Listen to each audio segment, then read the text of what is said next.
ကိုပါတိလဥပုသ်ဆောင်သုံးခြင်းမြန်မာနိုင်ငံမှာဘုရားဝတ္တဝင်သူတော်စင်တို့အများစုက8ပါးတိလစောင့်တည်ကြတယ်ဥပုသ်ဆောင်တည်ကြတယ်နောက်ပိုင်းမှာတော့8ပါးတိလနဲ့မကဘူးတခုတိုးပြီးတော့9ပါးတိလလို့ဆိုပြီးတော့ခံယူလေးရှိကြတယ်ပေါ့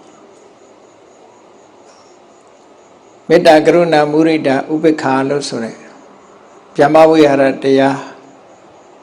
တပါးပါးကိုထပ်ပိုးပြီးတော့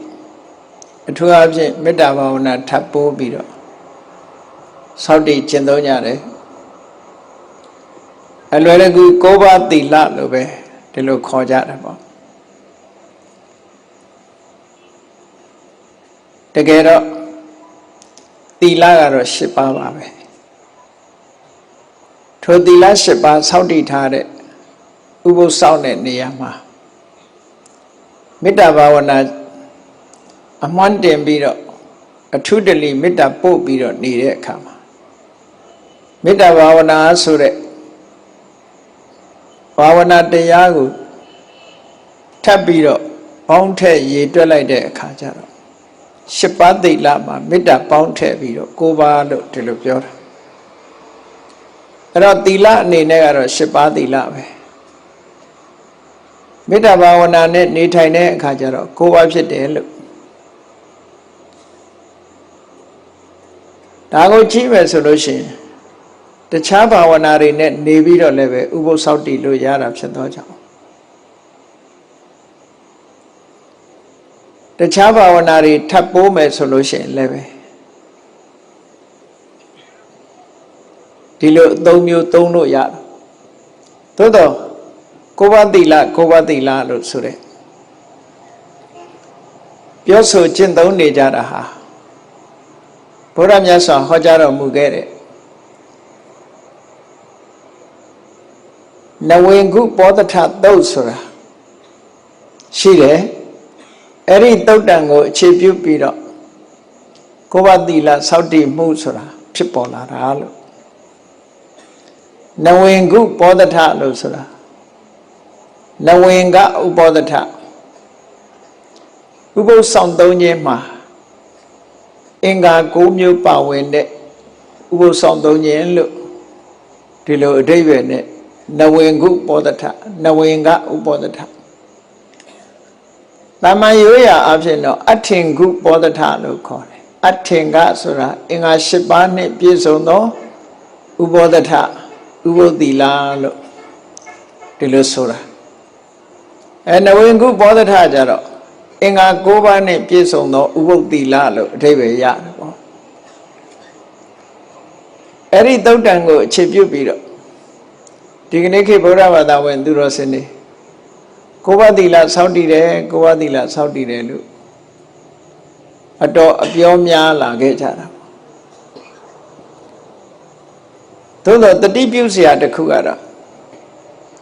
တိလကတော့8ပါးပဲ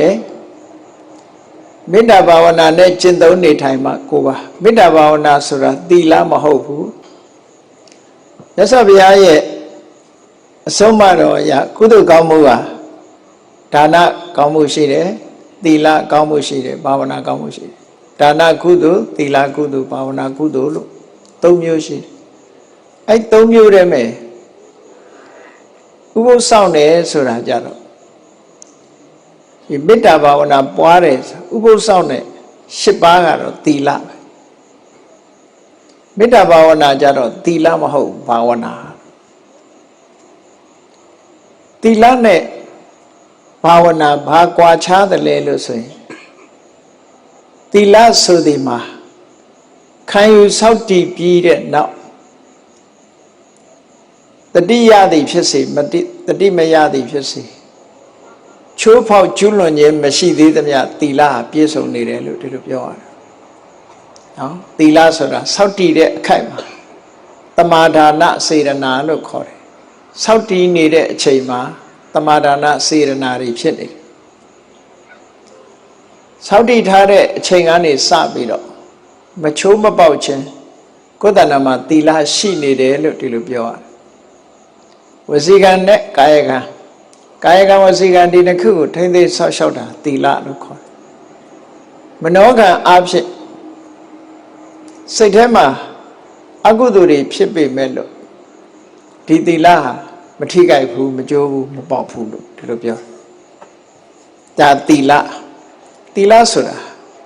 ကာယကံနဲ့ဝစီကံဒီနှစ်ခုထိမ့်တယ်အပြောကိုထိမ့်တယ်အလုပ်ကိုထိမ့်တယ်ပြောတဲ့အခါမှာကန့်တတ်ထားတဲ့စီကံရဲ့ဘောင်ကိုမလွန်မဲနဲ့ပြောတယ်ကန့်တတ်ထားတဲ့စီကံဘောင်ဆိုတာပြောပြီးဆိုရင်လိမ်မပြောရဘူးမှန်တာပဲပြောမယ်နော်ခုံးမတိုက်ရဘူးတဦးနဲ့တဦးညညွတ်စိတ်ဆက်အောင်သာပြောရကျမ်းတမ်းစွာစိတ်တိုင်းထွာခြင်းကျမ်းတမ်းတဲ့စကားမျိုးမပြောရဘူးယဉ်ကျေးသိမ်မွေ့စွာပြောရအကျိုးမဲ့တရားလက်လွတ်စကားမျိုးမပြောရဘူးအကျိုးရှိတဲ့စကားကိုပြောတယ်ဒါနှုတ်ကိုစီကံချက်ထားတာအဲ့ဒီစီကံချက်တွေမဖောက်သေးသမျှကာလပတ်လုံးနှုတ်နဲ့ပတ်သက်တဲ့ကိုချင်းသီလတွေဟာပြည့်စုံနေတယ်လို့ဒီလိုပြောတာတခါဆောက်တည်ထားပြီးရင်မချိုးမဖောက်သေးသမျှပြည့်စုံနေတယ်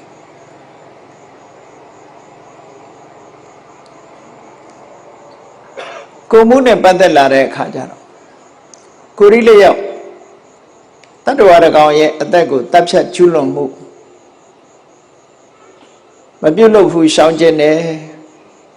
တတ္တဝါပေါ်မှာတဏှာငဲ့ညာမှုရှိတယ်လို့တပ်ဖြတ်ကျူးလွန်မှုမပြုတ်လို့သေးသမျှကာလပတ်လုံးဒီသီလပြည့်စုံတယ်အရိဏဒါနသူများပစ္စည်းကိုမခိုးမဝဲဘူးပေးတာကမ်းတာကိုသာယူတယ်စင်စင်ကြဲကြဲရိုးရိုးသားသားနေတယ်ဆိုသမျှဒီသီလစောင့်တည်ထားတဲ့အချိန်ကစပြည့်စုံနေတယ်ရှစ်ပါးနဲ့ဆိုရင်အဗျမစရိယမမြင့်မြတ်တဲ့မေရုံကျင့်မျိုးမကျင့်ဘူးမေရုံနဲ့ဝေးကွာစွာစင်ကြယ်တန်ရှင်းစွာနေထိုင်တယ်လို့ဒီဟာမကျွလွန်သေးသမျှကာလပတ်လုံးဒီသီလပြည့်စုံနေသေးတယ်အဲ့တော့ကာယကံနဲ့ဝစီကံဒီနှစ်ခုဟာစီကံချက်ထိမ့်သိမ့်ပြီးတော့စောင့်တခါစောင့်ရှောက်ပြီးတော့မကျွလွန်သေးသမျှကာလပတ်လုံးကာယကံမြောက်ဝစီကံမြောက်မကျွလွန်သေးသမျှကာလပတ်လုံးဒီသီလတည်ရှိနေတယ်လို့ဒီလိုပြောလို့ရတယ်အေးဘာဝနာဆိုတာကြတော့စောင့်တည်ထားရုံနဲ့မရဘူးဘာဝနာဆိုတာစိတ်แท้ကိုဖြစ်အောင်လုပ်နေရဖြစ်ပြီးတော့လည်းပဲတိုးပွားလာအောင်လုပ်ရအဲ့ဒါလို့မလုပ်ဘူးစိတ်แท้ကတွေးချင်ရတွေတွေးနေမယ်ကြမ်းချင်ရတွေကြမ်းနေမယ်ဆိုလို့ရှိရင်ဘာဝနာမဖြစ်ဘူးအဲ့တော့သီလနဲ့ဘာဝနာအမှန်တမ်းကွဲပြားခြားနားတယ်ဘာဝနာဆိုတာစိတ်လုပ်ငန်းတစ်ခုပဲစိတ်ရဲ့အလုပ်တစ်ခုစိတ်ထဲမှာကောင်းတဲ့သဘာဝတရားဖြစ်ပေါ်နေစေရဥပမာမေတ္တာဆိုလို့ရှိရင်တရားဝါဆိုတဲ့အာယုံပေါ်မှာမုန်းတီးခြင်းကင်းတဲ့အာဒေါသဆိုတဲ့မေတ္တာတရားတွေဟာစစ်စစ်မပြတ်ဖြစ်နေရမယ်တိုးတက်များပြားလာအောင်ကြိုးစားရမယ်အဲ့ဒီလိုဖြစ်နေတဲ့အခိုက်မှသာလဲဘာဝနာလို့ခေါ်လို့ရတယ်တခါလေးတွေမေတ္တာပို့ပြီးတော့ရထားမယ်ဆိုလို့ရှိရင်ဒီဘာဝနာဆိုတာဖြစ်နေတယ်လို့ပြောလို့မရဘူးနော်သီလဆိုတာစောင့်တည်ထားပြီးတော့မကျွလွန်သေးသမျှရှိတယ်လို့ပြောရပြီဘာဝနာကြတော့ပွားနေမှဘာဝနာဖြစ်တယ်မနောကဖြစ်ပွားနေမှကိုယ်တဏ္ဍာမှာဒီစိတ်တွေဒလစပ်ဖြစ်နေတခြားစိတ်ဖြစ်ထားတဲ့ကြိုင်နဲ့ရက်သွားဒါကြောင့်မို့ဒီကိုပသီလလို့စောင့်တည်ပြီးတော့ဘုရားဘာသာဝင်သူတော်စင်တွေဟာမေတ္တာသဟဂတိနစေတတသဗ္ဗပါဏဗုတေတုပရိတဝဝိဟရဏံသမာဓိယမိလို့သီလနဲ့လျော့အောင်ရှေးဆရာတော်တွေကစီမံထားခဲ့တဲ့စကားလုံးလေးကိုဆိုလိုက်ပြီးတော့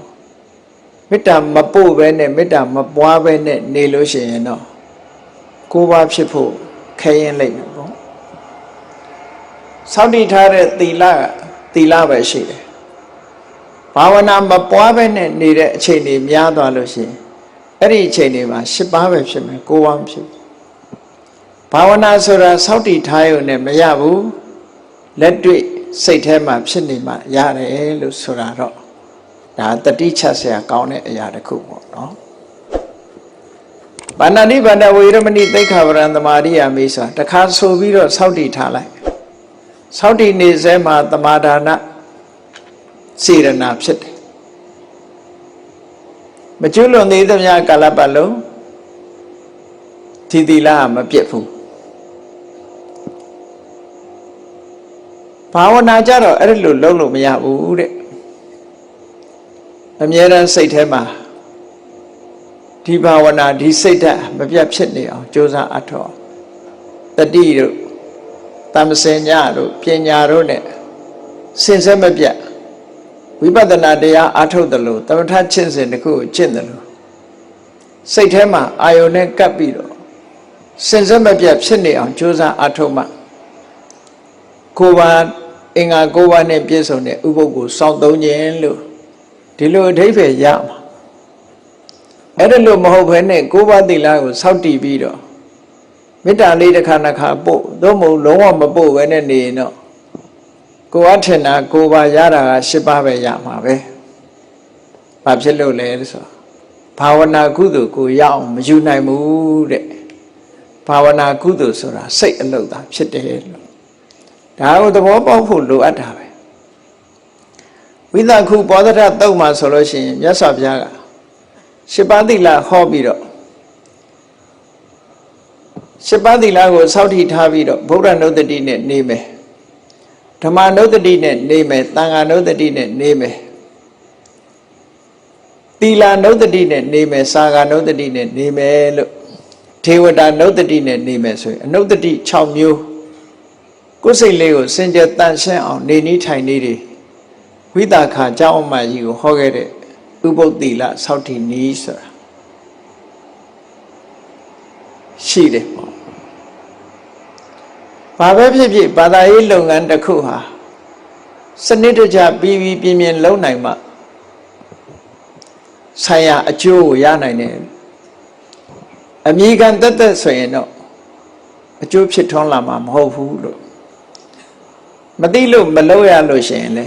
အကျိုးကရမှာမဟုတ်ဘူးဒါကြောင့်မို့တရားချစ်ခင်သူတော်စင်ပြိဿပေါ့9ပါးသီလစောင့်တည်ကြတယ်လို့ဆိုတဲ့နေရာမှာ10ပါးသီလကိုစောင့်တည်ပြီးတော့မေတ္တာဘာဝနာပွားနေမှသာပွားနေတဲ့အချိန်မှသာ9ပါးဖြစ်တယ်ဆိုတာကိုမှတ်သားထားဖို့ပါတချို့ဘာသာရေးကိစ္စတွေမှာ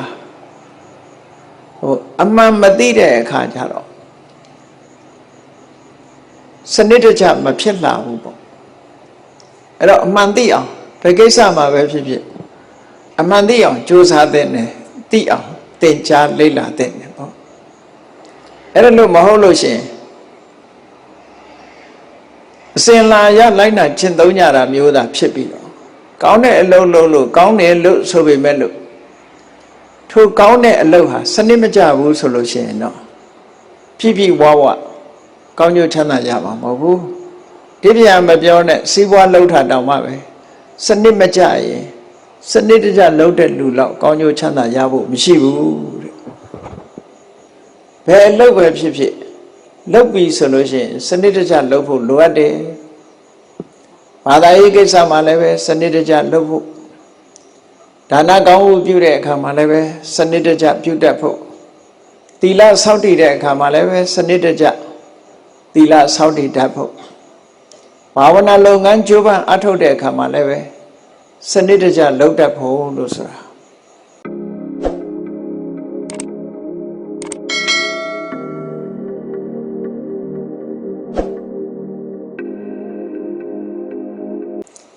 မြတ်ဗုဒ္ဓရဲ့သွန်သင်ချက်အဆုံးအမတွေဟာအခြေခံကစပြီးတော့အားလုံးကိုသွန်သင်ဆုံးမထားတာဘုန်းကြီးတို့တွေကအခြေခံကြစနစ်တကျလိုက်နာတတ်ဖို့လိုအပ်တယ်ပေါ့ ဘုရားဘာသာမှာ freedom လို့ခေါ်တယ်လွတ်လွတ်လပ်လပ်ကိုယ်သဘောနဲ့ကိုယ်လုံးလိလုံးထားတွေရှိတာများတော့စီကံစနစ်ပိုင်းကြတော့စနစ်မကြပဲနဲ့ဖြစ်နေတတ်တာတွေတော်တော်များတယ်ပေါ့မိမိရဲ့သဘောဆန္ဒအရာပြုလုပ်ကြတဲ့အခါမှာဘာသာရေးကောင်းမှုတွေလုပ်ပေမဲ့လို့ဆိုပါတော့ဒါနလုပ်ပေမဲ့လို့လုပ်တဲ့ဒါနဟာစနစ်မကြသည့်အတွက်ကြောင့်အကျိုးရမှုဟာနှဲပါသွားတယ်သီလတော်စောင့်တည်ကြပါရဲ့စောင့်တည်ပြီးတဲ့အခါစနစ်တကျမဟုတ်သည့်အတွက်ကြောင့်အကျိုးရမှုကနှဲပါသွားတယ်ဘာဝနာလုပ်ငန်းလည်းကြိုးပမ်းအားထုတ်ကြပါရဲ့စနစ်တကျမဟုတ်ဘူးဆိုလို့ရှိရင်အကျိုးရမှုနည်းတယ်ဘယ်ကိစ္စမှာပဲဖြစ်ဖြစ်စနစ်တကျလောက်ကင်ဆောင်ရွက်ဖို့ဆိုတာအရေးကြီးတယ်ဆိုတာအလုံးသိတာပဲစနစ်တကျမလုပ်ဘူးမပြီးပြင်းဘူးဆိုလို့ရှိရင်အကျိုးသက်ရောက်မှုဟာလည်းပဲပြီးပြင်းမှာမဟုတ်ဘူးဒါကိုတော့သတိထားဖို့လိုအပ်တာပေါ့ဆိုပါစို့ဒါနကောင်းမှုတစ်ခုလုပ်ပြီးဆိုတဲ့အခါမြတ်စွာဘုရားကဘာဟောထားဒါနကောင်းမှုဆိုတဲ့နေရာမှာကုသိုလ်ကောင်းမှုလုပ်ပြီးဆိုလို့ရှိရင်တဲ့မင်းမလှူခင်ကဝမ်းသာနေရမယ်တဲ့လှူနေတဲ့အချိန်မှာလည်းဝမ်းသာနေရမယ်လှူပြီးတဲ့နောက်မှာလည်းဝမ်းသာနေရဟောဒီဝမ်းသာမှု၃မျိုးကိုတညီတည်းထိနိုင်မှဒီဒါနကုသိုလ်ရဲ့အကျိုးဟာပြီးပြီးဆုံးတယ်လို့ဒီလိုဟောတာပုပ္ပေဝသူမနောဌာနာတထံစိတ်တံပတာတရေဆိုတဲ့စကားပုပ္ပေဝသူမနောဌာနာပုပ္ပေဝဌာနာမလှူခင်လှူမယ်လို့စိတ်ကူးရတဲ့အချိန်ကစပြီးမလှူမီရှေ့ပိုင်းမှာလှူခြင်းနဲ့ပတ်သက်ပြီးတော့စိတ်ထဲမှာကြည်နူးနေတယ်ဝမ်းသာနေတယ်တထံစိတ်တံပတာတွေတကယ်လက်တွေ့လှူဒန်းနေတဲ့အချိန်မှာလည်းစိတ်ကကြည်နူးနေတယ်ဓာတဝါအတ္တမနောလှူပြီးတဲ့နောက်မှာလည်းပြန်တတိယတိုင်းဝမ်းသာမှုကြည်နူးမှုတွေဖြစ်နေတယ်အဲ့ဒါလို့ဝမ်းသာကြည်နူးမှု၃မျိုးပြည့်ပြည့်စုံစုံဖြစ်မှဒါနကောင်းမှုကအကျိုးပြည့်စုံတယ်အကယ်၍တစ်စုံတစ်ခုကြောင့်လှူပြီးတဲ့နောက်မှာဒီကောင်းမှုနဲ့ပတ်သက်ပြီးတော့စိတ်ထဲမှာအလိုမကျတာလေးဖြစ်သွားတယ်စိတ်ထဲမှာတစ်ခုခုစနိုးစနစ်ဖြစ်သွားလို့ရှိရင်ဝမ်းမြောက်မှုမရှိဘူးဆိုလို့ရှိရင်အကျိုးပေးကြတော့အမှန်တမ်းကွာခြားသွားတတ်တယ်ပေါ့ဒါကြောင့်မို့ဒါနကောင်းမှုလုပ်တဲ့အခါလဲကိုယ်စိတ်ကိုစောင့်တည်ပြီးတော့လုပ်ရနောက်တစ်ခုဒါနကောင်းမှုလုပ်ပုံလုပ်နည်းနဲ့ပတ်သက်ပြီးဝေလာမသုတ်တံမှာမြတ်စွာဘုရားဟောထားတာတတိထားဖို့လိုအပ်တာမြတ်စွာဘုရားကအနာရမိန်တထေးကြီးကိုဟောခဲ့တယ်လှူတဲ့တန်းနဲ့ဆိုတဲ့နေရာမှာတဲ့ကိုလှူတဲ့ပစ္စည်းကနဲတာလဲအဓိကမဟုတ်ဘူးများတာလဲအဓိကမဟုတ်တချို့ကြတော့ထင်ကြတယ်လေနည်းနည်းလှူရင်ကုသိုလ်နဲတယ်ကုသိုလ်နည်းနည်းရမယ်များများလှူမှကုသိုလ်များများရတယ်လို့ပြောလဲပြောထင်လဲထင်နေတတ်ကြတယ်မြတ်စွာဘုရားကအဲ့ဒါလို့မဟုတ်ဘူးနဲတာများတာအဓိကမဟုတ်ဘူးတဲ့နောက်တစ်ခုကောင်းတာနဲ့ညံ့တာကိုလှူတဲ့ပစ္စည်းကညံ့တဲ့ပစ္စည်းဖြစ်ခြင်းဖြစ်မယ်ကောင်းတဲ့ပစ္စည်းဖြစ်မယ်ညံ့တာလည်းအဓိကမဟုတ်ဘူးကောင်းတာလည်းအဓိကမဟုတ်ဘူးတဲ့အဲ့တော့လှူပွဲတမ်းပွဲပစ္စည်းနဲ့ပတ်သက်ပြီးတော့အဓိကဆုံးဖြတ်ရမယ့်ဟာမဟုတ်ဘူးလို့ဒီလိုပြောလို့တာဒါဖြင့်ဒါနကောင်းမှုလုပ်ပြီးဆိုရင်ကိုယ်အတိုင်းတာရကိုလုပ်တာနော်ချမ်းသာတဲ့ပုဂ္ဂိုလ်ကလည်းချမ်းသာတဲ့အတိုင်းတာနဲ့လုပ်တယ်ဆင်းရဲတဲ့ပုဂ္ဂိုလ်ကလည်းဆင်းရဲတဲ့ပုဂ္ဂိုလ်သူ့အတိုင်းတာနဲ့သူလုပ်တယ်ကိုတတ်နိုင်တာယထာတတ္တိယထာဗလံလို့ဆိုတဲ့အတိုင်းကိုစွန့်နိုင်တဲ့အနေအထားတစ်ခုကနေလုပ်တာဆိုတော့လူစရာပစ္စည်းဥနဲ့ပတ်သက်ပြီးတော့တိုင်းတာကန့်သက်စရာမရှိဘူးတဲ့အဓိကကြတာကဘာလဲလို့ဆိုရင်ဘာလှူပြီးဆိုတဲ့အခါမှာတဲ့တက္ကိစ္စဒါနံဒိဋ္ဌိ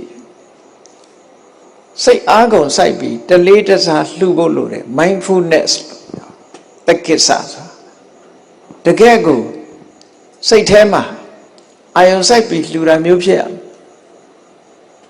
mindfulness လုပ်ပြီးတော့လှူတာမျိုးဖြစ်ရမယ်စိတ်အားကိုစိုက်ပြီးလှူဖို့အမှန်တမ်းအရေးကြီးတယ်တလေးတစားလောက်တာကိုပြောတာနော်ဘယ်ကိစ္စပဲဖြစ်ဖြစ်ဖြစ်ကြတဲ့ဆန်းမလုပ်ဘူးလှူတဲ့တန်းနဲ့ဆိုတဲ့နေရာမှာနည်းနည်းလေးလှူများများကြီးလှူဖြစ်ကြတဲ့ဆန်းမလှူဘူးတရုတ်တသိလှူတယ်မြတ်စွာဘုရားကိုဆွမ်းကတ်တယ်ပန်းကတ်တယ်ရေချမ်းကတ်တယ်တလေးတစားတန်တန်ရှင်းရှင်းတန်တန်ပြန့်ပြန့်ဒီစိတ်ပါဝင်စားစွာလုပ်ပြီးတော့လှူတယ်ကတ်တယ်ဒီလိုလုပ်ဖို့ပြောတာနော်အဲ့တော့စိတ်ဆွမ်းအားတွေကြီးမားသမျှဒါနရဲ့ကောင်းကျိုးဟာလည်းပဲကြီးမားတာမြန်မာလူမျိုးတွေအများစုကထင်းနေကြတာများများလှူရင်များများရတယ်ကောင်းကောင်းလှူရင်ကောင်းကောင်းရတယ်မဟုတ်ဘူးလားဆိုတော့စိတ်ဓာတ်ကိုမွန်မြတ်အောင်ထားနိုင်ရင်တော့မှန်ပါတယ်မြတ်စွာဘုရားဟောတဲ့တရားတစ်ခုရှိတယ်မနာပဓာယီလဘတိမနာပံတဲ့မနာပဓာယီမျက်နှိုးเสียကောင်းတဲ့နှစ်သက်เสียကောင်းတဲ့ပစ္စည်းဝတ္ထုကိုလှူလို့ရှိရင်လဘတိမနာပံရလာတဲ့အခါမှာလဲကိုကမျက်နှိုးเสียနှစ်သက်เสียပစ္စည်းမျိုးရတတ်တယ်လို့ဒါကစိတ်ထက်မပါပဲရတာပြောတာမဟုတ်ဘူးပစ္စည်းကလည်းကောင်းတယ်တက္ကိစ္စဒါနမြောက်စိတ်ကလည်းအာယုံစိုက်ပြီးတော့လှူတယ်ဆိုတဲ့ပုဂ္ဂိုလ်အတွက်ပြောတာအဲ့တော့ဒီစကားကိုပြောင်းပြန်ပြန်ပြီးတော့မြတ်စွာဘုရားကမနာပတ္တာယိလဘတိမနာပံလို့ဒီလိုဟောတာကိုပြောင်းပြန်ပြန်ပြီးအမနာပတ္တာယိလဘတိအမနာပံလို့ဒီလိုဟောတာတော့မဟုတ်ဘူးနှစ်သက်เสียမကောင်းတဲ့ပစ္စည်းဝတ္ထုကိုလှူရင်နှစ်သက်เสียမကောင်းမှုဆိုတဲ့အကျိုးကိုရတယ်လို့ဒီလိုတော့ဟောတာမဟုတ်ဘူးဘာဖြစ်လို့ဒီလိုမဟောသလဲလို့ဆိုတော့စိတ်ဓာတ်ကိုပြောတာဒါခုနစိတ်ဓာတ်နဲ့ဆိုင်တယ်ပေါ့ဒါကြောင့်မို့ပစ္စည်းဝတ္ထုနဲ့မဆိုင်ကြည့်လေလက်ကင်းထဲမှာအလုံးလုံးနေတဲ့ကြော်မတယောက်အစာပြေစားဖို့ဆိုပြီးတော့ဆန်းစီလေးတွေစပားစီလေးတွေကိုပေါက်ပေါက်လှော်ထားတာပေါက်ပေါက်လှော်ထားတယ်ညစ်ပေးနေတဲ့သူ့ရဲ့ထမိန်စားနဲ့ထုတ်ထားတာရှင်မကတ္တဗကြီးဆွမ်းခံကြွလာတဲ့အခါကျတော့အဲ့ဒီပေါက်ပေါက်ကလေးတွေသူစားတဲ့ထက်ကရှင်မကတ္တဗကြီးကိုမျက်မျက်နိုးနိုးသူ့ရှိတာလေးကိုသူလှူလိုက်တာပဲအလုံးကြားဘူးနေတာလာစာဒေဝီစာလာစာဆိုတာပေါက်ပေါက်ပြောလဲကြော်မတယောက်ကလဲထဲမှာလုံနေရတဲ့ဆင်းရဲသူမတယောက်ကသူလှော်ပြီးတော့စားတဲ့ကောင်းတဲ့အရာလည်းမဟုတ်ဘူးအပြင်းပြေအစာပြေစားတဲ့ဟာကိုရှင်သာရိရှင်မကတ္တဗကိုလှူလိုက်တဲ့အခါမှာကြည့်လေအကျိုးပေးလိုက်တာတာဝရိန္ဒနတ်ပြည်ရောက်ပြီးတော့သူ့ရဲ့ဘုံဘိမှန်ကြီးကပေါက်ပေါက်ကလေးတွေပန်းပွင့်လေးတွေအမတန်မှတန်ဖိုးရှိတဲ့စိမ်ပွင့်ကလေးတွေကပေါက်ပေါက်ပန်းကလေးလို့ဖြစ်ပြီးတော့အလှတစားဆင်ထားတယ်လို့ဆိုတာပေါက်ပေါက်လှူလို့ညံ့တော့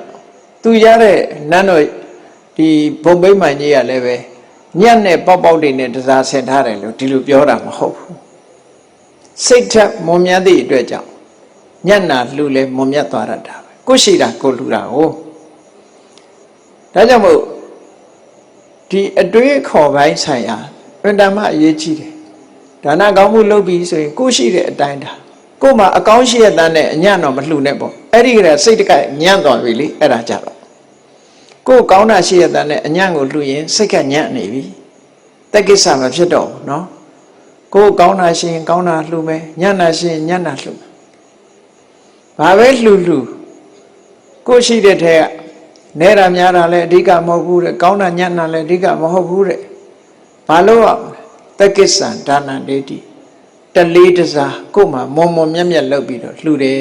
တဲ့ဒါကအရေးကြီးတာဆိုလိုတာကစိတ်ဓာတ်ကိုပြုပြင်နိုင်အောင်စိတ်ဓာတ်ကိုပြုပြင်စောင့်တည်ပြီးတော့လှူတာနောက်တစ်ခုကဘာလို့ဆိုစိတ်တိကတ္တဝါဒါနံဒေတိလှူပြီးဆိုတဲ့အခါမှာအမှတ်တမဲ့မလှူနဲ့ပူဇော်လိုတဲ့စိတ်ချီးမြှောက်လိုတဲ့စိတ်စောင့်တည်ပြီးတော့မှလှူပါအလှူကပုဂ္ဂိုလ်ကိုယ့်ရဲ့သီလသမာဓိမြင့်မြတ်တယ်ဆိုရင်ပူဇော်လိုတဲ့စိတ်နဲ့လှူတယ် ကိုယ်ရဲ့နေကြတယ်ဆိုရင်ချီးမြှောက်လို့တဲ့စိတ်နဲ့လှူတယ်ဟောဒီစိတ်မျိုးလှူပါနောက်တစ်ခုကသဟထဒါနဒိဋ္ဌိဘာလို့လို့ကိုယ်တိုင်လုပ်တယ်ကိုယ်တိုင်ပါဝင်ဆောင်ရွက်တယ်ဟောသဟထဒါနဒိဋ္ဌိအနပဝိဒံဒါနဒိဋ္ဌိစွန့်ပစ်ပစ္စည်းမျိုးလှူတာမျိုးမဟုတ်ဘူးတဲ့ကိုယ်မှာအသုံးဝင်နေတဲ့ပစ္စည်းတစ်ခုဒီလိုလှူတာအာဂမနဒိဋ္ဌိကောဒါနဒိဋ္ဌိဘာပဲလုံးသမျှကောင်းကျိုးချမ်းသာတွေကိုယ်ဆံမှာဒီဒါနရဲ့အကျိုးတရားဟာရောက်လာမှာပဲဆိုတဲ့အမြင်ရှိဖို့လည်းလိုအပ်တယ်လို့ဒီလိုဆိုလိုတာအဲ့တော့စိတ်ဓာတ်ကပို့ပြီးတော့အရေးကြီးတယ်လှူပြီးဆိုတဲ့အချိန်မှာစနစ်တကျလှူတတ်ဖို့တချို့ကကြံဖန်မှန်တွေးတာရှိသေးတယ်နောက်ဘဝအသားဖြူခြင်းလို့တဲ့ဖျောင်းနိုင်လှူတယ်နော်အသားဖြူခြင်းလို့ဖျောင်းနိုင်လှူတာဟောဒီလိုကြံဖန်မှန်တွေးတဲ့လူကလည်းရှိသေးတယ်ပင်ပန်းမှာကြောက်လို့ဆိုပြီးတော့ပန်းသီးမလှူဘူးတဲ့အလောက်ကင်နေကြံ့ကြံ့နေမှာဆိုလို့ဂျာပန်မလှူဘူးဆိုတာလည်းရှိသေးတယ်ဖြူဖြူဖိုးဖိုးလှလှပပဖြစ်အောင်ဆိုပြီးတော့ပန်းပွင့်လေးတွေအဖြူလေးတွေကိုလှူတယ်ဒါတွေကအဓိကမဟုတ်ပါဘူးတဲ့လူတွေရဲ့ဝါဟာရပြညတ်မြတာဖြစ်တယ်ပေါ့ဘာပဲဖြစ်ဖြစ်မုံမြတ်လှူသည့်အခါမှာလူတွေကထင်ကြတယ်တခါတလေကျစနေတိတတိတံပါကံဟောတဲ့လူကလည်းဟောတယ်စနေတိတတိတံပါကံတူညီတဲ့အကျိုးကိုဖြစ်စေတယ်ဆိုရင်ဒါမျိုးလှူရင်ဒါမျိုးပဲရမှာပဲလို့စိတ်ကလည်းအောင်းမေ့နေတတ်တယ်ဒီလိုမဟုတ်ပါဘူးစိတ်ဓာတ်မြင့်လို့ရှိရင်ထိတဲ့တာတော်နဲ့အကျိုးတွေရတာပါအရေးကြီးတာကစိတ်ဓာတ်ပါအခြေခံတွေကမြင့်တဲ့စိတ်ဓာတ်နဲ့အလုပ်လုပ်ဖို့လိုအပ်တယ်တဲ့ဒါနကောင်းမှုပဲဖြစ်စေနော်အဲ့တော့အရေးကြီးဆုံးကလှူပြီးဆိုတဲ့အခါမှာစိတ်တိကတ္တဝါပူဇော်လိုတဲ့စိတ်နဲ့လှူတယ်လို့ဆိုကြတဲ့ကအလှူခံပုဂ္ဂိုလ်ရဲ့အကျိုးအတွက်လှူတာများသောအားဖြင့်လူတွေကဒါနကောင်းမှုလုပ်ပြီးဆိုတဲ့အခါမှာကိုယ့်အတွက်ရည်စူးပြီးလုပ်လို့ရှိတတ်ကြတယ်ကိုယ့်အတွက်ဆိုတာယဉ်နှိမ့်မြုပ်နှံတဲ့သဘောပေါ့ဒီဘဝဒါနကောင်းမှုလုံးပါငါနောက်ဘဝချမ်းသာမှာဆိုပြီးတော့ချမ်းသာခြင်းလို့လှုပ်တာဆိုရယ်ချမ်းသာခြင်းနာကတဏှာဖြစ်နေတယ်ကုသိုလ်မဟုတ်ဘူးအဲ့ဒါလှူတာကတော့ဒါနကုသိုလ်ပေါ့ကုသိုလ်နဲ့အကုသိုလ်ရောသွားတယ်အဲ့ဒါလို့မဟုတ်ဘဲနဲ့အလှူခံပုဂ္ဂိုလ်ရဲ့အကျိုးကိုမြောက်ကိုးပြီးတော့အလှူခံပုဂ္ဂိုလ်ကိုချီးမြှောက်တယ်ပူဇော်တယ်ဆိုတဲ့အနေနဲ့လှူလိုက်တယ်တဲ့ဆိုတဲ့အခါကျတော့ဒါနကုသိုလ်ဟာတန်တန်ပြတ်ပြတ်အမှန်တမ်းမွန်မြတ်တဲ့ဒါနကုသိုလ်ရတော့အကျိုးပေးတဲ့အခါမှာလဲရောထွေးမဖြစ်တော့မွန်မြတ်တန်းစင်တဲ့အကျိုးပေးဖို့မျိုးရတယ်လို့ဒီလိုဆိုလိုတာဘုရားလောင်းတော်တွေပါရမီဒါနဖြည့်တဲ့အခါမှာပုဂ္ဂိုလ်ကိုတောင်မရွေးဘူးတမန်ပုဂ္ဂိုလ်တွေကိုတော့တခါတရံရွေးဖို့ဆိုတာတိုက်တွန်းတယ်ဘာဖြစ်လို့ရွေးဖို့တိုက်တွန်းတော့ဆိုအကျိုးကောင်းကျိုးချမ်းသာကိုပေးတဲ့အခါမှာခွာခြားတတ်လို့ရွေးခိုင်းတာနော်ပါရမီဒါနလုပ်ပြီဆိုတဲ့အခါကျတော့မရွေးတော့ဆိုပါစို့ဝိတ္တန္တရာမင်းကြီးကကနာဇာလင်ဆိုတဲ့သားသမီး2ယောက်ကိုလှူတဲ့အခါမှာသုစကာပုံနာကြီးကိုလှူတာသုစကာပုံနာဆိုတော့ကိုချင်းသီလရှိတဲ့ပုဂ္ဂိုလ်မဟုတ်ဘူးကိုချင်းသီလမရှိတဲ့လူကိုသားတော်သမီးတော်ကိုလှူလိုက်တဲ့အခါမှာကဘာမြေကြီးကတုန်ဟိပြီးတော့တက်တက်ခံတယ်ဟောဘသူရဲ့စွမ်းရည်လဲလို့ဆိုဘုရားလောင်းစိတ်ဓာတ်ရဲ့စွမ်းရည်ကိုထောက်ခံတာဒုတိလပုဂ္ဂိုလ်ကိုလှူလို့ထောက်ခံတာမဟုတ်ဘူးဒါကြောင့်ပုဂ္ဂိုလ်မရွေးဘူးပါရမီဒါနတွေကြတော့ပုဂ္ဂိုလ်မရွေးဘူးတာမန်ပုဂ္ဂိုလ်တွေကြတော့အကျိုးကြီးပါစေဆိုတဲ့မြတ်စွာဘုရားရဲ့အဆုံးအမရည်ညွှန်းချက်ကြောင့်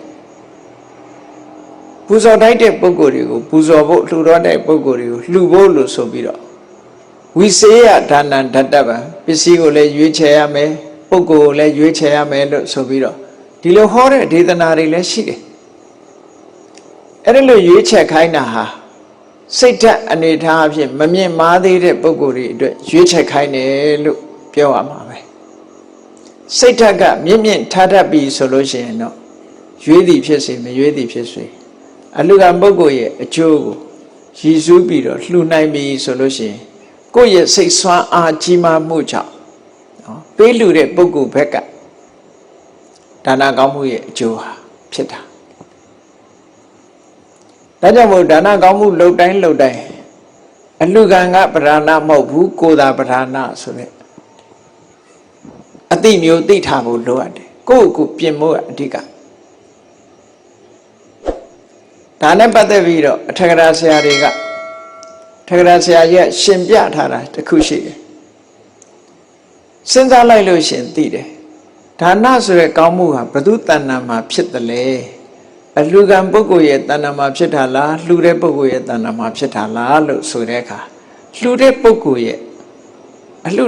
တကလှူတဲ့ပုဂ္ဂိုလ်ရဲ့တဏ္ဍာမှာသာဖြစ်တာအလှူကံပုဂ္ဂိုလ်ရဲ့တဏ္ဍာမှာဖြစ်တာမဟုတ်ဘူးအလှူကံပုဂ္ဂိုလ်ဆိုတာအာယုပြုเสียအတွက်သာဖြစ်တယ်အဲ့တော့ဒီဒါနကောင်းမှုရဲ့အကျိုးကြီးဖို့ဆိုတာဟာအလှူကံပုဂ္ဂိုလ်ကအဓိကလားလှူတဲ့ပုဂ္ဂိုလ်ကအဓိကလားလို့ဆို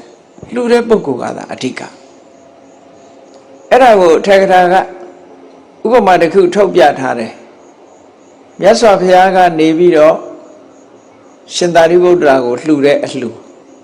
ရှင်သာရိပုတ္တရာကနေဒါယကဘက်ကနေပြီးမြတ်စွာဘုရားကိုလှူတဲ့အလှူအဲ့ဒီအလှူနှစ်ခုဟာဘယ်သူကမြတ်တယ်လဲတစ်ဖက်ကကြည့်မယ်ဆိုရင်မြတ်စွာဘုရားကရှင်သာရိပုတ္တရာကိုလှူလို့ရှိရင်အလှူကပုဂ္ဂိုလ်ကညံ့တယ်လှူတဲ့ပုဂ္ဂိုလ်ကမြတ်တယ်ရှင်သာရိပုတ္တရာကမြတ်စွာဘုရားကိုလှူတယ်ဆိုရင်လှူတဲ့ပုဂ္ဂိုလ်ဘက်ကနှိမ့်ချပြီးတော့အလှူကပုဂ္ဂိုလ်ကမြင့်မြတ်တယ်ဆိုတော့ရှင်သာရိပုတ္တရာအလှူကပို့ပြီးတော့အကျိုးကြီးသလားမြတ်စွာဘုရားရဲ့အလှူကပို့အကျိုးကြီးသလားလို့ဒီနှစ်ခုဆွေးနွေးပြီးတော့လေ့လာကြည့်လိုက်တဲ့အခါဟာအဖြေထုတ်တဲ့အခါဘယ်လိုထုတ်တော့ဒါနကောင်းမှုဆိုတာလှူတဲ့ပုဂ္ဂိုလ်တဏ္ဍာမှာဖြစ်တာဖြစ်တော့ကြောင့်မြတ်စွာဘုရားကရှင်သာရိပုတ္တရာကိုလှူတဲ့အလှူကပို့ပြီးတော့ကြီးမားတယ်ကြီးမြတ်တယ်လို့ဒီလိုပြောတာနော်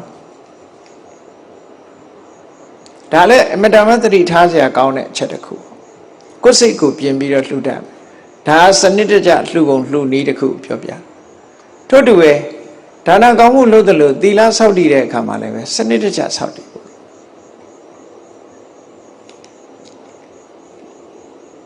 လောကလူတွေငါးပါးသီလကိုဆောက်တည်ထားတယ်ဆောက်တည်ထားတဲ့အချိန်မှာသီလမချိုးသေးသမျှမကျိုးသေးသမျှကာလပတ်လုံးသီလရှိတယ်လို့ပြောလို့တော့ရတယ်သို့တော့ကိုဆောက်တည်ထားတဲ့သီလကိုမေ့ထားတယ်ဆိုလို့ရှိရင်ဘာနဲ့ဥပမာတူတုံးလို့စဉ်းစားကြည့်เสียပါနော်ကိုပိုင်ဆိုင်တဲ့ငွေချေးကိုမိဂန္တိတရဲထည့်ပြီးတော့ပိတ်ထားမယ်လို့ဆိုလို့ရှိရင်အတိုးမတက်ဘူးဒါမှန်တယ်ဒီတိုင်းပဲနေပါပဲသီလဆောက်တည်ပြီးတော့တခါမှဒီသီလပေါ်မှာဆင်ញင်သုံးသပ်မှုမရှိဘူးဆိုလို့ရှိရင်မိဂန္တိတရဲထည့်ပြီးပတ်စံတွေကိုမိဂန္တိတရဲထည့်သိမ်းထားတာနဲ့တူတယ်အဲ့ဒါလို့မဟုတ်ဘဲနဲ့ကိုပိုင်တဲ့ငွေချေးတွေကိုယင်းဒီမြုံနာမှုတစ်ခုမှလှုပ်ထားမယ်တော့မဟုတ်ဘာမှအပ်ထားမယ်ဆိုလို့ရှိရင်ဆိုင်ရာနှုံထားရကိုယ့်ရဲ့ငွေချေးဟာအတိုးတွေတက်နေတယ်ဟောအတိုးတက်မတက်နှစ်ခုရှိအဲ့ဒါလိုပဲသီလကိုစောင့်တည်ပြီးတော့မေ့ထားလိုက်မယ်ဆိုရင်တော့ဒီသီလစောင့်တည်ထားလို့ရတဲ့ကုသိုလ်ပဲရှိမယ်အတိုးတက်လာမှာမဟုတ်ဘူးတဲ့ဒါဖြင့်အတိုးတက်လာအောင်ဘယ်လိုလုပ်ရအာနာနိပါဒဝေရမဏိသိက္ခာပုဒ်စောင့်တည်ထားပြီးတဲ့အခါမှာဆင်ញင်သုံးသပ်ပြီးတော့ပေးရမယ်အဲ့လိုဆင်ញင်သုံးသပ်ပေးရမယ်ဘယ်လိုဆင်ញင်သုံးသပ်ပေးမလို့ဆိုတော့ဒီကနေ့သူများအသက်ကိုမတတ်ပါဘူးလို့ငါဒီသီလကိုစောင့်တည်ထားတယ်ခုချိန်ထိအောင်ငါဒီသီလကိုချိုးဖောက်တာမရှိဘူးဝမ်းသာစရာကောင်းလိုက်တာလို့ကိုယ်စိတ်ထဲမှာကြည်နူးမှုဖြစ်စဉ်းစားပြရ အဲ့လိုဆိုလို့ရှိရင်တီလပရိဘာဝိတစိတ်တီလနဲ့ထုံမွမ်းထားတဲ့စိတ်မျိုးဖြစ်လို့အတိုးတက်တယ်စောင့်တည်တော့ကကုသိုလ်ရတယ်ပြန်ပြီးတော့ဆင်ញင်သုံးတတ်တဲ့အခါမှာကုသိုလ်တွေတိုးလာတယ်ဒီလိုဆိုလို့တာနော်တစ်ခုစီတစ်ခုစီအဲ့ဒါလိုဆင်ញင်ဒါတီလပရိဘာဝိတတီလကိုထုံမွမ်းထားတီလနဲ့ထုံမွမ်းထားတဲ့စိတ်ဓာတ်မျိုးဖြစ်အောင်လုပ်ပေးရမယ်ဒီတိုင်းစောင့်တည်ရုံစောင့်တည်ထားလို့ရတော့အတိုးတက်လာမှာမဟုတ်ဘူးဒါကိုပြောတာဘယ်ကိစ္စပဲဖြစ်ဖြစ်စနစ်တကျလုပ်တတ်ရမယ်လို့ဒီလိုပြောတာကောင်းပြီအခုကိုးပါးသီလတဲ့စောင့်တည်ကြတယ်မြန်မာလူမျိုးတွေဘုရားဘာသာဝင်ကိုးပါးသီလစောင့်တည်တာဟာစာပေကျမ်းဂန်မှာရှိသလားလို့ဆိုတဲ့အခါမှာခုနကနဝင်ကုပောဒထသုတ်ဆိုတာရှိတယ်အဲ့ဒီမှာတော့မြတ်စွာဘုရားကကိုးပါးသီလလို့မသုံးဘူးဘယ်လိုသုံးလို့ဆိုရင်အင်္ဂါ၉ပါးနဲ့ပြည့်စုံသောဥပုပ်လို့ဒီလောက်ပဲပြောတာဟောသို့တော့အလွယ်ခေါ်လိုက်တဲ့အခါမှာ၈ပါးသီလနဲ့တွဲပြီးတော့၈ပါးသီလကိုရည်ညွှန်းပြီးတော့ခေါ်တာမျိုးလိုပဲ၉ပါးသီလလို့အလွယ်ခေါ်လိုက်တယ်အဲ့ဒီလိုအလွယ်ခေါ်တဲ့အခါမှာနားလည်ရမှာသီလကတော့၈ပါးပဲမေတ္တာဘာဝနာထပ်ပိုးထားလို့၉ပါးဖြစ်တယ်လို့ဒီလိုနားလည်ရအဲ့တော့မေတ္တာဘာဝနာဟာသီလမဟုတ်ဘူးဘာဝနာဖြစ်သည့်အတွက်ကြောင့်စိတ်ထဲမှာဖြစ်နေမှကုသိုလ်ရမယ်မဖြစ်ဘူးဆိုလို့ရှိရင်စောင့်တည်ထားရုံနဲ့ကတော့ကုသိုလ်မရဘူးဒါကိုသိဖို့လိုတာပေါ့နော်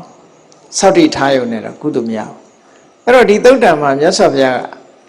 နဝင်ကုပောဒထနဝင်ကဥပောဒထသုတ်နဝင်ကဆိုတာအင်္ဂါ၉ပါးရှိတဲ့ဥပောဒထဥပုပ်အဲ့တော့အဲ့ဒီသုတ်တံမှာဒီဥပောဒထဆိုတဲ့စကားလုံးလေးကနေပြီးမြန်မာကဥပုပ်လို့ခေါ်လိုက်တာအဲ့တော့ဥပုပ်ဆိုတာဥပောဒထရဲ့အဓိပ္ပာယ်ကဥပုပ်လို့ခေါ်ရတဲ့ဥပောဒထရဲ့အဓိပ္ပာယ်ကဘာတော့လို့ဆိုတဲ့အခါကိုချင်းတရားနဲ့ပြည့်စုံစွာနေထိုင်ခြင်းလို့ဒီလိုအဓိပ္ပာယ်ရတယ်။တာမန်နေတာမဟုတ်ဘူးကိုချင်းတရားတစ်ခုစောင့်ရှောက်ပြီးတော့နေတာလူတွေကအဋိဌာန်လေးတစ်ခုနဲ့နေကြတယ်လို့ပေါ့ဆိုပါစို့အနာတိပတ္တကရှောင်မမယ်အရိဏဒါနရှောင်မမယ်အမြမစရိယကရှောင်ကျင်မမယ်ဆိုပြီးတော့ဒီလိုကိုယ်စိတ်ထဲမှာဘောင်းထောင်းလောက်တာနော် determination စိတ်ထဲမှာအဋိဌာန်ထားပြီးတော့ဒါတွေကရှောင်မယ်လို့ကိုရှောင်မဲ့အချက်လက်တွေကိုဒီအချက်တွေကိုငါမကျွလွန်မှုအလုံးရှောင်မယ်လို့ဆိုပြီးတော့စောင့်တည်ထားတာအဲ့ဒါလို့စောင့်တည်ထားတဲ့ကိုချင်းတရားနဲ့မချိုးမဖောက်ပဲနဲ့ဒီစီကံချက်အတိုင်းတာတစ်ခုရကျင့်သုံးနေထိုင်တာအချိန်ကန့်သတ်နဲ့ဖြစ်စေကျင့်သုံးနေထိုင်ကြတယ်အဲ့တော့ဥပုသ်သီလဆိုတာစောင့်သုံးယုံထုံတန်းဆင်လာရဆိုလို့ရှိရင်ဒီကနေ့နတ်နဲ့ပိုင်းမှာဥပုသ်သီလယူထားပြီးတဲ့အခါမှာနောက်ရက်ကျမှဒီဥပုသ်သီလပြီးဆုံးတယ်ရှင်းတော့ကဆိုလို့ရှိရင်တော့မြတ်စွာဘုရားလက်ထက်ကအကျိုးပုံနဲ့တော့စောင့်တယ်ဆိုတော့အဖိတ်နေ့တို့နေ့ကနေသီလသွားပြီးတော့ယူတယ်အဖိတ်နေ့တစ်နေ့လုံးလည်းသီလစောင့်တည်တယ်ဥပုသ်နေ့တစ်နေ့လုံးလည်းသီလစောင့်တည်တယ်အဖိတ်ဥပုသ်ပြီးတဲ့နောက်တစ်ရက်လည်းပဲသီလစောင့်တည်တယ်ဆိုလိုတာကအကျိုးရဲ့အပူရဲ့အဓိကရဲ့လို့3ရက်သီလစောင့်တည်ပြီးတော့အဲ့ဒါလို့ကျင့်သုံးလေးရှိကြတယ်ဒါဥပုသ်သီလခဏခေတ်မှာတော့ဘာတွေဖြစ်လာတော့ဆိုရင်မနေ့ဥပုသ်ယူညနေကျတော့အိမ်ပြန်ထမင်းစားဖို့၅ပါးသီလယူပြီးအိမ်ပြန်ညနေထမင်းစားတယ်အဲ့တော့ဝိကာလဘောဇနာလွယ်တယ်လေနော်ညနေကျတော့သီလချလိုက်တာလျှော့ဈေးတွေနဲ့စောင့်ရတာများတယ်တခါကျတော့တထိုင်ဆိုပြီးတော့ဥပုသ်ဆောင်တာရှိသေးတယ်အဲ့တော့ဒီလိုလှုပ်တာဟာတကယ်တော့လေကုသိုလ်ကောင်းမှုလှုပ်တာကိုလျှော့ဈေးတွေပေးလွန်အားကြီးလို့လှုပ်သည့်အတွက်ကြောင့်ကောင်းကျိုးချမ်းသာရဖို့ဆိုတာအမှန်တမ်းနဲတော်မှာပဲ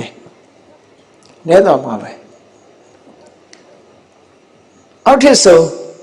24နာရီဥပုသ်သီလဆိုတာစောင့်မှပို့အဓိပ္ပာယ်ရှိတယ်တီယိုနိုင်ငံမှာဘုန်းကြီးတို့သွားတော့က လာပြီနေ့မှာဥပုသ်ဆောင်တယ်ရှေ့ရက်နေ့ဆိုတာမရှိဘူးသူတို့မှာလာပြီနေ့ဥပုသ်ဆောင်တဲ့အခါမှာမနေ့ကြောင်းလာပြီးတော့ဥပုသ်ယူတယ်တနေ့ကုန်နေတယ်ညနေကျတော့သီလလေးချပြီးအိမ်ပြန်ညအဲ့ဒါလိုဖြစ်နေပြီညမပြေမှာလဲတချို့နေရာလေးတွေအဲ့ဒါလိုလုံနေတယ်ဆိုတာသိရတယ်ပေါ့နော်ဥပုသ်ကိုပြည့်ပြည့်ဝဝမဆောင်တော့နေဝက်ဥပုသ်ဖြစ်သွားလျှော့လာတာနောက်ကျရင်တဏှာကြီးဥပုသ်တို့တထိုင်ဥပုသ်တို့ဖြစ်လာလိမ့်မယ်နောက်ကျစောက်ဘူးတဲ့ရှိအောင်စားဘူးတဲ့ရှိအောင်စားတာလို့ဖြစ်အဲ့ဒါလို့ဖြစ်လာပြီဆိုလို့ရှိရင်ဒီကုသိုလ်ကောင်းမှုရဖို့ဆိုတာဓမ္မရောနေသွားတဲ့အတိပ္ပယ်မျိုးတွေဖြစ်လာနိုင်တယ်တကယ်တော့ဥပုသ်ဆောင်တယ်ဆိုတာတရက်တာဆောင်ဖို့လိုအပ်တယ်ပေါ့ဘာလို့လဲဆိုစာထဲမှာမြတ်စွာဘုရားကဣမင်္စရတ္တိဣမင်္စဓိဝတံဒီကနေ့ညဒီကနေ့တရက်ဟောနေ့နဲ့ညတရက်တာဆောင်ရှောက်တာကိုဆိုလိုတယ်အဲ့တော့ဥပုသ်ဆိုတာခုလိုကိုချင်းတရားနဲ့ကျင့်သုံးနေထိုင်တာကိုဥပုသ်ဆောင်တယ်လို့ဒီလိုပြောတော့မြတ်စွာဘုရားစကားနဲ့ဒီသုတ်တံကိုဘုရားဟောတဲ့အတိုင်းမြတ်စွာဘုရားစကားကိုဘာသာပြန်ပြီးတော့ပြောရမယ်ဆိုလို့ရှိရင်မူရင်းပါဠိကနဝဟိဘိက္ခဝေအင်္ဂေဟိတမနာကတောဥပောတထောဥပဝုထောจิตายဟန်တို့အင်္ဂါ၉ပါးနဲ့ပြည့်စုံတဲ့ကိုယ်တိုင်ကျင့်သုံးဆောက်တည်ရတဲ့ဥပုသ်သီလဟာတဲ့အင်္ဂါ၉ပါးနဲ့ပြည့်စုံတဲ့ဥပုသ်ဟာကျင့်သုံးဆောက်တည်မယ်ဆိုလို့ရှိရင်မဟာဖလောဟောတိမဟာနိတံတော်လက်တွေ့ရတဲ့အကျိုးကလည်းအမြဲတမ်းကြီးတယ်ဆက်တိုက်ဖြစ်ပေါ်လာတဲ့အကျိုးဆက်တွေကလည်းအမြဲတမ်းကြီးမားတယ်များပြားတယ်လို့ဒီလိုဆိုလို့တိုက်ရိုက်ရတဲ့အကျိုးဆက်သွယ်ပြီးတော့ရလာတဲ့အကျိုးတွေဟာအလုံးကြီးမားတယ်လို့ဒီလိုမြတ်စွာဘုရားဟောတယ်နောက်တစ်ခုမဟာသုတိကောဥပုသ်ရဲ့ဒီကောင်းကျိုးချမ်းသာကိုပေးတဲ့နေရာမှာမှိန်ပြမဟုတ်ဘူးတကယ်ကိုအရှိန်အဝါကြီးမားတယ်လို့ဒီလိုပြောတာဥပုသ်သီလကြောင့်ရလာတဲ့ကုသိုလ်ကောင်းမှုရဲ့အကျိုးပေးတဲ့အခါမှာနော်မထိမရောက်မှိန်အကျိုးပေးတာမျိုးမဟုတ်ဘူးတဲ့အယောင်အဝါနဲ့တစ်နှောင်တစ်နေပေါ့နော်အရှိန်အဝါနဲ့အကျိုးပေးတယ်မဟာဝိဖာရောအကျိုးကလည်းပဲအမတန်မှခြေပြန့်ရှိတယ်လို့ဟောဒီအင်္ဂါ၉ပါးနဲ့ပြည့်စုံတဲ့ဥပုသ်ကိုစောင့်မယ်ဆိုလို့ရှိရင်အခုလိုလက်တွေ့ရတဲ့အကျိုးဆက်သွယ်လာတဲ့အကျိုးနော်ဒီအကျိုးတွေဟာအမတန်မှကြီးမားတယ်အရှိန်ဝါတွေအမတန်မှကြီးမားတယ်သူ့ရဲ့ခြေပြန့်မှုအကျိုးသက်ရောက်မှုတွေကလည်းအလွန်ကြီးမားတယ်လို့စနစ်တကျစောင့်သုံးမယ်ဆိုလို့ရှိရင်ဒီဥပုသ်သီလရဲ့အကျိုးတွေဟာအမတန်မှကြီးမားတယ်လို့မြတ်စွာဘုရားဟောတယ်ဟောပြီးတဲ့အခါမှာစနစ်တကျဘယ်လိုစောင့်အောင်တာမန်ကြောင်းသွားပြီးတော့ပါဏာတိပါဒဝေရမဏိသိက္ခာပရံသမာဓိယာမိလို့ဒီလိုလေးတွေစောင့်တည်ပြီးတော့တနေ့ကုန်ပြောခြင်းဟာတွေပြောနော်ဥပုသ်တဲ့စားစရာစားကောင်းတောက်ဖွယ်တွေစားလို့အပေါင်းအသင်းတွေနဲ့ပြောပြီးတော့သို့မဟုတ်တနေ့ကုန်အိပ်ပြီးသွားမယ်ဆိုရင်ဒီဥပုသ်ကတော့အကျိုးရှိမှာမဟုတ်ဘူးတဲ့ဘာလို့လဲဆိုအိပ်နေတဲ့ဥပုသ်ကနိုးထနေတဲ့ဥပုသ်မှာမဟုတ်တာအိပ်နေရင်ဗမာတော့ရမှာမဟုတ်ဘူးကောင်းပြီမဟာဖလကြီးမားတဲ့အကျိုးဖြစ်ဖို့ရအတွက်စနစ်တကျဘယ်လိုလုပ်ရမလဲဆိုအမှန်တမ်းစနစ်ကြတာမြတ်စွာဘုရားဥပုသ်သီလစောင့်တည်ပြီးလို့ရှိရင်တဲ့မြင့်မြတ်ဖြူစင်တဲ့ဘုရားရဲ့တပည့်တာဝကတူဟာအလေးနဲ့ဆင်ញင်စဉ်းစားဖို့လိုအပ်တယ်ကိုယ့်ရဲ့သီလကိုစောင့်တည်ထားတဲ့သီလနဲ့ပတ်သက်ပြီးအလေးနဲ့ထားအမတ်တမဲ့မနေနဲ့လို့ဒီလိုပြောတာနော်သီလကိုစိတ်ကိုသီလနဲ့ထုံမွမ်းပေးရမယ်လို့ဆိုလို့ပဲမထုံမွမ်းရင်စောင့်တည်ထားတော့ကကုသိုလ်လေးပဲရမယ်ကျန်တာရမှာမဟုတ်ဘူးလေအဲ့တော့ဘယ်လိုစဉ်းစားရမလဲဘယ်လိုဆင်ញင်ရမလဲအလေးနဲ့ဆင်ញင်ရမလဲလို့ဆိုလို့ရှိရင်ယန္တာပုဂ္ဂိုလ်တွေဟာယာသက်ပံ တရားရီအသက်ကိုတတ်ချင်းမှရှောင်ကျင်ကြတယ်စဉ်းစားအဲ့လိုယဟနာပုဂ္ဂိုလ်တွေဟာပါဏာတိပါဒသူများအသက်တပ်ဖြတ်ကျူးလွန်ခြင်းမှရာသက်ပံရှောင်ကျင်တော်မူကြတယ်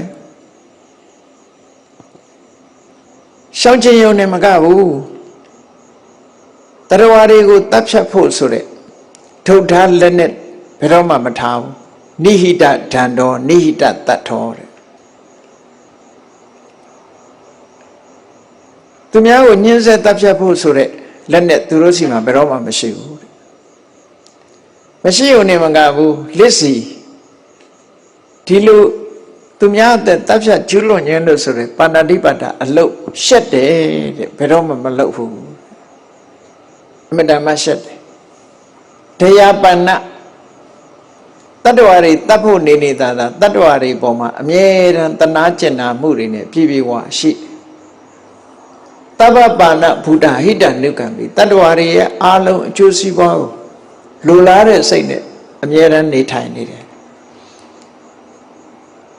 ငါလည်းပဲဒီကနေ့ယဟန္တာပုဂ္ဂိုလ်တွေကိုအတုယူပြီးတော့လိုက်နာကျင့်သုံးရပါပြီဒီကနေ့ဥပုသ်ဆောင်သုံးခြင်းကိစ္စဟာလဲအောင်မြင်ဖြစ်ပြီလို့စိတ်ထဲမှာတွေးပြီးတော့ဝမ်းသာအောင်မပြတ်ဆင်ញင်ပေးဖို့လိုအပ်တယ်ကဲဥပုသ်ဆောင်ပြီးတော့ဒါတွေမတွေးဘဲနဲ့နေလို့ရှိရင်ဒီကုသိုလ်ဟာဘယ်လိုဖြစ်မလဲစဉ်းစားကြည့်ပေါ့နော်စနစ်ကမြတ်စွာဘုရားကဥပုသ်ဆောင်ပြီးဒါကိုဆင်ញင်ရမယ်လို့ပြောထားတာကြည့်ဥပုသ်ဆောင်ပြီးတော့အာနာပါနလုံနေတာလည်းမရှိဘူးလားဆိုရှိကောင်းရှိနိုင်တာပေါ့သို့တော့ဥပုသ်ဆောင်ပြီးရင်ဥပုသ်ကိုခုလိုဆင်ញင်တာဟာပို့ပြီးတော့တဘာဝကြတယ်ကိုလှုပ်တဲ့အလုပ်တစ်ခုပေါ်မှာအလေးနဲ့ထားပြီးတော့ဆင်ញင်စဉ်းစားတဲ့သဘောဒီလိုဆင်ញင်ပေးရမယ်ဒီအချက်မှာစဉ်းစားကြည့်ပါဏာတိပါဒကရှောင်တယ်ဆိုတဲ့နေရာမှာရှောင်ယုံနဲ့ပြီးသလားလို့ဆိုရှောင်ယုံနဲ့မပြီးဘူးတမန်ရှောင်တယ်ဆိုတဲ့ကိစ္စအပြင်ဘာလိုအပ်တုံးလို့ဆိုတော့လစ်စီဒီအလုပ်ကိုဘယ်တော့မှမလုပ်ဘူးရှက်တယ်ပါဏာတိပါဒနဲ့လွယ်မလုပ်ဖြစ်အောင်ဘာလို့မေတ္တာပွားနေတယ်မေတ္တာထားနေတယ်ဆိုရင်အကျဉ်းတရားတွေထားတယ်မေတ္တာထားတယ်ဆိုလို့ရှိရင်ဘယ်တတ္တဝါကိုမှတတ်ဖြစ်မှာမဟုတ်တော့ဒါကြောင့်မို့ဘယ်ကိစ္စမှာပဲဖြစ်ဖြစ်ရှောင်ရံနဲ့ဆောင်ရံဆိုတာနှစ်ခုရှိတယ်တတ်ဖြတ်ခြင်းကရှောင်ဆောင်ရမှာကမေတ္တာပွားပါဏာတိပါဒမလုပ်ရမှာနဲ့လုပ်ရမှာမလုပ်ရမှာကတတ်ဖြတ်ခြင်းကိုမလုပ်ရဘူးလုပ်ရမှာကတနာခြင်းတို့မေတ္တာထားခြင်းတို့လုပ်ရမယ်ဒီလိုဆိုလိုတာနော်အဲ့တော့တာမန်လေးမအောင်မိတ်လေနဲ့ငါးပါးသီလစောင့်တည်တဲ့အခါမှာလဲတာမန်လေးမအောင်မိတ်နဲ့ပါဏာတိပါဒကရှောင်းတယ်ဆိုတာစောင့်တည်ရှောင်းရုံနေမဟုတ်ဘူးဒီအလုပ်ပေါ်မှာရှက်တယ်ဘယ်တော့မှမကျူးလွန်ဘူးဒီလိုသွားရမယ်အဲ့ဒီတိုင်းပဲဆင်ញင်စဉ်းစားပါတဲ့ဆင်ញင်စဉ်းစားလိုက်လို့စိတ်ထဲမှာကျေနပ်နှစ်သက်စရာဝမ်းသာစရာပီတိတွေဖြစ်လာပြီဆိုရင်အဲ့ဒီလိုတွေးတောဆင်ញင်သုံးသပ်ပြီးစောင့်ထိန်တဲ့ဥပုသ္တိလကမှအခုပြောတဲ့ကြီးမားတဲ့လက်တွေ့အကျိုးတရားတွေရရှိလာတဲ့အကျိုးဆက်တွေအရှိန်အဝါကြီးကျယ်မှုတွေအရှိန်အဝါကျယ်ပြန့်မှုတွေဆိုတာရမှာတဲ့တာမန်နဲ့တော့မရဘူးတဲ့ကဲဘုန်းကြီးတို့တွေဘုရားဘာသာဝင်သူတော်စင်တွေကျောင်းသွားပြီးဥပုသ်နေ့တော့ဥပုသ်ဆောင်ပါရဲ့အခုလိုတခါမှလည်းမတွေးဘူးဥပုသ်လေးစောင့်တည်ပြီးတော့ထွေရလေးပါးစကားတွေပြောအချိန်ကုန်နောက်တရက်ကြတော့ဥပုသ်လေးချပြန်လာတယ်ဆိုလို့ရှိရင်ဘာမှသိရလာမှာမဟုတ်ဘူးပေါ့စောင့်တည်တဲ့အချိန်ကရတဲ့ကုသိုလ်လေးလောက်ပဲဒီလိုပဲနေရမှာအဲ့တော့ဘာပြောတော့ဆိုဒါမလောက်တတ်လို့မရတာလို့ပြောရမှာပဲเนาะစနစ်ကြဖို့လိုအပ်တယ်သီလစောင့်တည်တယ်ဆိုတာလဲစနစ်တကျစောင့်တည်ဖို့လိုဒါအခြေခံကစပြီးတော့ဘယ်လှုပ်စနစ်တကျလှုပ်တယ်နောက်ဆုံးမှအယောင်းဝယ်လှုပ်တာတောင်စနစ်တကျကော်ဖီဖြော်တာเนาะလက်ဖက်ရည်ဖြော်တာအစစနစ်တကျကြော်တာလှော်တာအစစနစ်တကျဆိုတာသူရှိတယ်လေဘယ်ဟာဖြစ်ဖြစ်စနစ်မကျဘူးဆိုရင်ဖြစ်ပေါ်လာတဲ့ရစအကောင်းပဲရမလဲ ထို့တူပဲဆင်ញင်စဉ်းစားပါအဒိဏဒါနဆင်ញင်စဉ်းစားဒီကနေ့ယဟန္တာပုဂ္ဂိုလ်တွေဟာသူများပစ္စည်းဘယ်တော့မှမယူဘူးအမတန်သင်ရှင်းစင်ကြယ်တန်ရှင်းကြတယ်ငါလည်းဒီကနေ့ညယဟန္တာပုဂ္ဂိုလ်တွေကိုအတူယူပြီးတော့ဟောအဒိဏဒါနကရှောင်ကျင်ရတယ်ယဟန္တာတွေကိုအတူယူပြီးတော့လိုက်နာကျင့်သုံးရတယ်ဥပုသ်ဆောင်ခြင်းကိစ္စလည်းပဲငါမှပြီးသွားတယ်အော်ဝန္တာစရာကောင်းလိုက်တာလို့စိတ်ထဲမှာဆင်ញင်တစ်ခါပြီးတစ်ခါထပ်ဆင်ញင်နော်သီလတွေပါဏာတိပါဒဆင်ញင်လိုက်အဒိဏဒါနဆင်ញင်လိုက်ပြီးတော့အပြမစရိယဆင်ញင်လိုက်မုဒ္ဒဝါဒဆင်ញင်လိုက်မုဒ္ဒဝါဒဆိုတာလိမ်မပြောနဲ့ဆိုမပြောပဲပါဇက်ကြီးပိတ်နေရမှာမဟုတ်ဘူးလိမ်မပြောနဲ့မှန်တာပြောဟောမလောက်ရမှနဲ့လောက်ရမှာတွဲထားတာနော်လိမ်မပြောနဲ့မှန်တာကိုပြောရမယ်မှန်တာပြောမှကောင်းတဲ့တမ္မာဝါစာဖြစ်မှာပေါ့ဟောနောက်တစ်ခါသူရမေရိယယန္တာပုဂ္ဂိုလ်တွေကသူရမေရိယရှောင်ကျင်တယ်ငါလည်းရှောင်ကျင်ရပြီလို့စိတ်ထဲမှာဒီလိုဝန္တာကြည်နူးမှုဖြစ်အောင်တွေးဝိကာလဘောဇနာယန္တာရှင်မြတ်တွေကဘယ်တော့မှနေလွဲညစာမစားဘူးဒီကနေ့ငါလည်းပဲနေလွဲညစာစားခြင်းမှရှောင်ကျင်ရတယ်ယန္တာတွေကျင့်တဲ့အကျင့်ကိုငါလိုက်ပြီးတော့ကျင့်ရပြီဥပုပ်လည်းပဲငါမှစောင့်ပြီးသားဖြစ်တယ်လို့ဒီလိုကြည်နူးဝန္တာတဲ့စိတ်ဆင်ញင်သုံးသပ်ပြီးတော့ကိုယ့်ဘာကို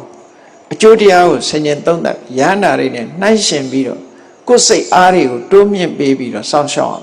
မယ်တဲ့ဓမ္မဥပုပ်ဆောင်တဲ့အကျိုးဟာရမှာနော်တမ္မာလေးစောင့်လို့ကတော့ဒီလိုရမှာမဟုတ်ဘူးဘာဖြစ်လို့မလုတ်တတ်တဲ့လူအလုတ်လုတ်တယ်လို့ပဲစဘာမဆိုင်တတ်တဲ့လူစိုက်ရင်ရမှာမဟုတ်ဘူးစိုက်တတ်ပြိုတတ်ကျွမ်းကျင်တဲ့ပုဂ္ဂိုလ်လို့ရင်ပိုးရမှာပဲအဲ့တော့ဘယ်လုတ်ဖို့ကိုကျွမ်းကျင်မှုလိုအပ်တယ်နိစ္စဂိတဝါရိတမာလာကဏဒါတွေလည်းဒီတိုင်းပဲဥစ္စာတေယနာမာတေယနာယဟန္တာတွေကိုဆင်ញင်သုံးသပ်ပြီးတော့ကိုယ်လည်းဒီကနေ့ယဟန္တာတွေကျင့်တဲ့အကျင့်ရတယ်လို့စိတ်ထဲမှာဝမ်းမြောက်ဝမ်းသာဖြစ်ရအဲ့ဒါလို့ကိုချင်းသီလတွေကိုတစ်ခုစီဆင်ញင်သုံးသပ်ပြီးတော့စောင့်ရမယ်လို့ပြီးတဲ့အခါကျတော့အင်္ဂါ၉ပါးပြည့်ဖို့ရအတွက်ဘာလုပ်ရတော့မေတ္တာသဟဂတိနာစိတ်မေတ္တာပွားပြီးတော့နေရအဲ့တော့မေတ္တာပွားတယ်လို့ဆိုတာဘာဝနာလုပ်ငန်းသူကမေတ္တာပွားတယ်ဆိုတော့မေတ္တာရဲ့အာယုံကဘာတူလဲဆိုရင်တတ္တဝါပဲတတ္တဝါဆိုတာအကန့်အသတ်ရှိသလားလို့ဆိုတော့မေတ္တာမှာအကန့်အသတ်မရှိဘူးဒါကြောင့်မို့အပ္ပမညာလို့ခေါ်တယ်ဘယ်တတ္တဝါပဲဖြစ်ကိုနဲ့တဲ့တဲ့လူဖြစ်မတဲ့တဲ့လူချစ်တဲ့လူဖြစ်မုန်းတဲ့လူပဲဖြစ်မချစ်မမုန်းတဲ့ပုဂ္ဂိုလ်ပဲဖြစ်ဘယ်သူကိုမှအကန့်အသတ်မထားပဲနဲ့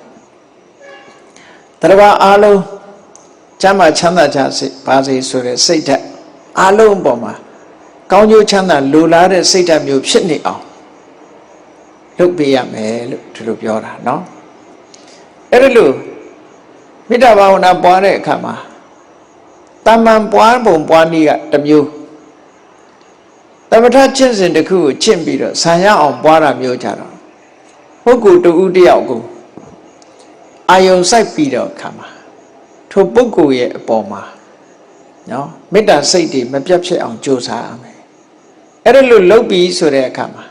ဒါဩဒိတမေတ္တာလို့ခေါ်တယ်ရည်ညွှန်းပြီးတော့ပွားတယ်ဆိုတဲ့အခါမှာတတိထားเสียအချက်ကဘာလို့ဆိုရင်အမျိုးသားဆိုရင်အမျိုးသားချင်းမိတ်ဆွေတန်ငယ်ချင်းကိုပွားအမျိုးသမီးဆိုရင်အမျိုးသမီးချင်းမိတ်ဆွေတန်ငယ်ချင်းကိုပွားတာအမျိုးသားနဲ့အမျိုးသမီးလိမ့်မတူတာကိုသွားပွားလို့ရှိရင်မေတ္တာနဲ့ကပ်နေတဲ့တရားကဘာလို့ဆိုတဏှာရာဂမေတ္တာဆိုတာလဲအကျိုးစီးပွားကိုလိုလားတဲ့ချစ်ခင်တယ်တဏှာကလည်းချစ်ခင်တယ်တွေ့တာတယ်ဆိုတော့မေတ္တာမဖြစ်ဘဲနဲ့တဏှာဖြစ်သွားတတ်တယ်တဲ့ဒါကြောင့်မို့လို့တူတယောက်ကိုမေတ္တာအာယုစိုက်ပြီးတော့ပွားတော့မယ်ဆိုလို့ရှိရင်အဲ့ဒီမေတ္တာဘာဝနာပွားတဲ့အခါမှာမိမိနဲ့လိမ်တူတဲ့ပုဂ္ဂိုလ်ချစ်ခင်တဲ့ပုဂ္ဂိုလ်ပွားရမယ်အဲ့ဒီပုံမှာအခြေစိုက်ပြီးပြီဆိုတော့မှကိုယ့်ရဲ့မေတ္တာအခြေခိုင်းလာပြီဆိုတဲ့အခါတတ္တဝါအလုံးပေါ်မှာဖြန့်ကျက်ပြီးတော့ပွားနိုင်အောင်ကြိုးစားရမယ်ပွားတဲ့အခါမှာအယမျက်နာတွေနဲ့ပွားလို့ရတယ်ငါရဲ့အရှိမျက်နာမှာရှိတဲ့တတ္တဝါတွေအလုံးချမ်းသာကြပါစေ